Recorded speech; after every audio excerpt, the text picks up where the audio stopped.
Hello everybody, welcome to GG Logs. I'm Toad Knight, and today we're going to be looking at Batbarian. So the Steam sale is going on right now, and I was browsing through my wish list, and I found I wanted to mine for an indie gem that I may have missed deep in my wish list, and I found Batbarian. And Batbarian was one that I've wanted to play for a while. It actually came out in 2020. So it's been on my wish list for quite some time, and I was like, you know what? It's on sale. It looks good. I was really feeling like a Metroidvania, so I decided to pick it up. Right off the bat, before I get into the meat and potatoes of the game, I'm going to just tell you what you're probably all here for. Was it good? It was pretty good. If you like Metroidvanias and you're a fan of the classic style, I think you'll like it. Not a lot. I think you know exactly what you're going to expect from it, and you get exactly what you're going to expect. It's a classic Metroidvania, and there's not really anything new in it. They only had one unique mechanic, and it's really not that unique.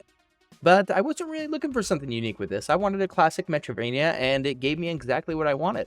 Before we jump into the combat, which is kind of what drew me to the game, and what I was expecting most out of the game, let's look at the art first. The art's very standard.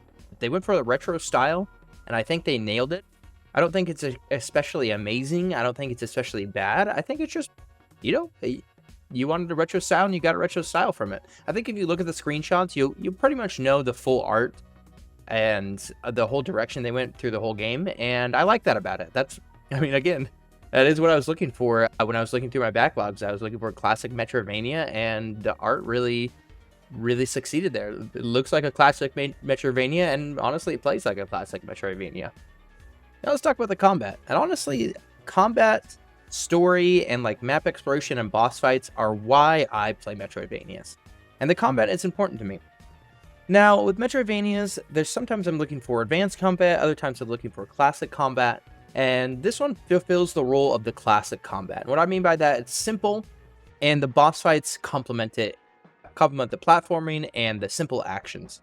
And I think they do a really good job with that. So, basically, you have just a jump and attack, and that's basically what you're going to be doing the whole game. It's very retro style, and it feels great because it's very smooth. The attack animations come out whenever you want them to, and the jump, you jump basically whenever you want to. I had no issues with anything about the combat or the movement. I thought it was done very well. The only problem I had is my controller I was using. I plugged an Xbox controller on my computer, and the analog stick, sometimes it points down, and I would jump down through platforms instead of up. But that's a user error. That's on my end. Other than that, everything felt extremely smooth. I actually really like the combat in this game because I was looking for, I'm going to say this again, and I'll probably say it a couple of times to the review.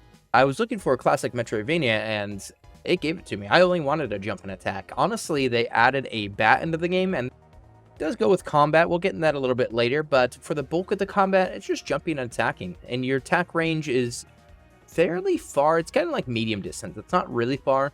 I was using the female character, so I had claws. I assume the male character had the same attack distance. I never used the male character.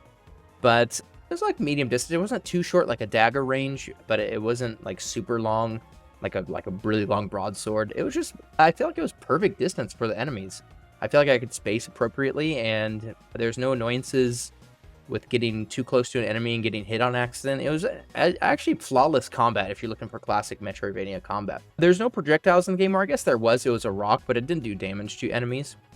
We'll get into some of the utility stuff later. But as far as combat goes, the bosses complement the combat very well. Each boss had some platforming mechanic and a lot of things you had to dodge, and a lot of specific spots you had to hit on certain bosses. It felt really good. It seems like they played a lot of these simple classic Metroidvanias, and they understood what the player was looking for, and they really delivered on it. I really liked the combat. The uniqueness they added to it was actually a bat, and you get a little bat companion, and you can kind of control his element from ice, fire, and his magic type. And that was the only uniqueness that they added into the game, and you really don't use it that much in combat. The bat was mostly utility. This is a Metroidvania, so there are going to be puzzles, platforming puzzles, and they added the bat in, who could turn from ice, fire, and magic to kind of complement the puzzles. And there'd be certain like ice blocks you'd have to melt with the fire bat, or there'd be certain little floating water bubbles you'd have to freeze and then jump on. And in combat, you'd only really use the bat for killing one certain, or I guess a couple of enemies. It was the couple of fireballs in the game. You had to use your ice bat to like freeze them, then you could hit them. And then there was these monsters that popped out, and you could only kill them with the bat. And then there's one boss you had to use the bat to kill him. I guess two bosses.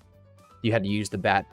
And the bat is actually controlled by you. It normally follows you, but you can throw little fruits that it likes to eat, and it'll follow the fruits. And this is kind of annoying, but it's supposed to be annoying because it's supposed to be a little difficult to control the bat. It adds to like the puzzles and the platforming and stuff. So the annoyance there isn't a bad thing. It's actually a good thing because it adds to the gameplay. It's just it's not annoying. It's more of a frustrating game mechanic that they added it on purpose. But I enjoyed the bat. It wasn't annoying that it got in the way of everything, and you didn't have to rely on it so much that you were going to lose if you didn't properly utilize your bat. It was mostly revolved around the combat and the platforming, and the bat was kind of just like an add-on to the experience. As far as utility goes in the game, there really wasn't all that much utility. I guess the bat could be considered utility because you didn't really fight with the bat. There's only a few instances where you did. But you started with the stone, and the stone's used to throw and unlock switches you can't reach, or used to knock down certain items, or throw it in a boss's mouth at one point to be able to hit him. And then basically you'd just unlock fruits for the bat, like one fruit stuck to objects and kept your bat in a certain spot for a little while. Another fruit made your bat strike an enemy, or strike a switch, or strike a breakable wall. Normally in Metroidvanias, you get a bunch of different items to help you traverse the map and go back to other areas you couldn't explore before. You do a little bit in this. Not really. It's hardly touched on. One slime monster, he drops a teleporter stone so you can teleport to different campsites. The other utility item is a power punch, which you could use in combat. I'll be honest, I never did. But it's basically the power punch is used to break bigger walls. Because you couldn't do the regular hit, you had to use a power punch to break the big walls. And that kind of unlocked more areas of the map. But really, wasn't a whole lot the classic Metroidvania style where you beat a boss, unlock a utility item, beat another boss, unlock a utility item, open a new spot of the map. You just kind of had to use your platforming and solve puzzles to unlock the different spots of the map. I guess the biggest part about the utility was unlocking the bat's other forms. I guess that's really where the utility comes in, but you do that so early in the game. The game is about 12 hours long, and I think I had all the bat forms about 4 or 5 hours in. So you get basically all the utility you need to unlock all the parts of the map pretty early on in the game, about halfway through. There might be little small things I'm missing in there, but they weren't really impactful enough for me to really remember. But that's about all the utility you get in the game. So if you're expecting a lot of different items and different things to progress in the map, probably not going to find it. It's more about puzzles and finding different directions in this game other than unlocking different utility items to get to different areas. Let's talk about the story in the game. I know a lot of people play Metroidvanias and they get really into the story. I'm more of a combat kind of person, so I never really got into very many Metroidvania stories, but I have been doing that recently because I feel like there's a bigger focus on story in Metroidvanias as of late, as of the past like 10 years. Before that, I feel like there wasn't that much, but maybe a little. Maybe I was just too involved in the combat I didn't notice. But let's talk about the story in this one, because I actually like the story in this one, just because they went with a humorous route with it, and I like kind of the lighthearted, humorous route they went. Basically, there's a lot of jokes in the game, and you're trapped in this cave, and you're a barbarian, so some of the dialogue options you get are actually pretty funny. They make kind of funny jokes with very barbarian-esque jokes with every cutscene in the game. Every cutscene you get at least a dialogue option where you get to talk to like the villain or talk to your party members, and they add in responses it's like such a barbarian thing to say, a dumb barbarian thing to say, and I always went with the dumb barbarian thing to say. But they did a pretty good job with that. The overall story, there wasn't much to it. Basically, you're trapped in the cave and you're trying to get your way out. And in finding your way out of the cave, you unleash an evil spirit that you have to go kill. Or you don't have to go kill. I think there's 3 different endings in the game. And the bad ending is you just leave the cave.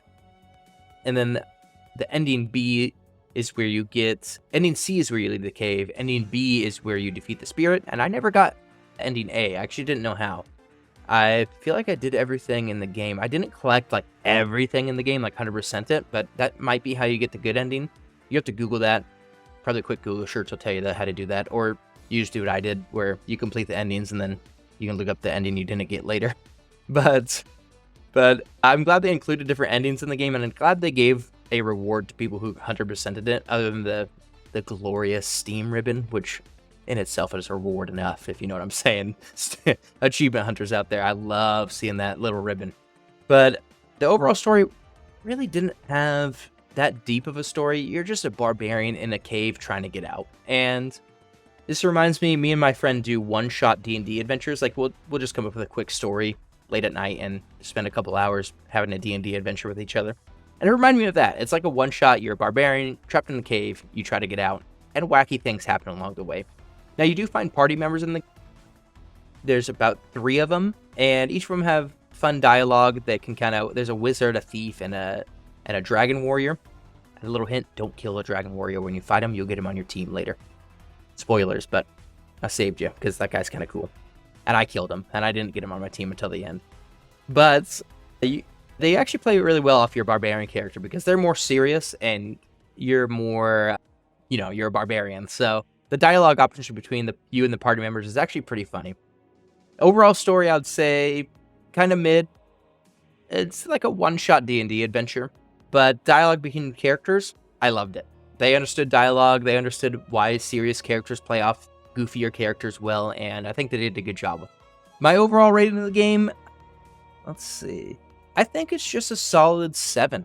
There's nothing I really disliked about it. There's nothing that blew me away. I went into it wanting to play a classic Metroidvania, and I got exactly what I wanted. There's no surprises. There's no disappointments. It was just, hey, I wanted to go to my backlogs.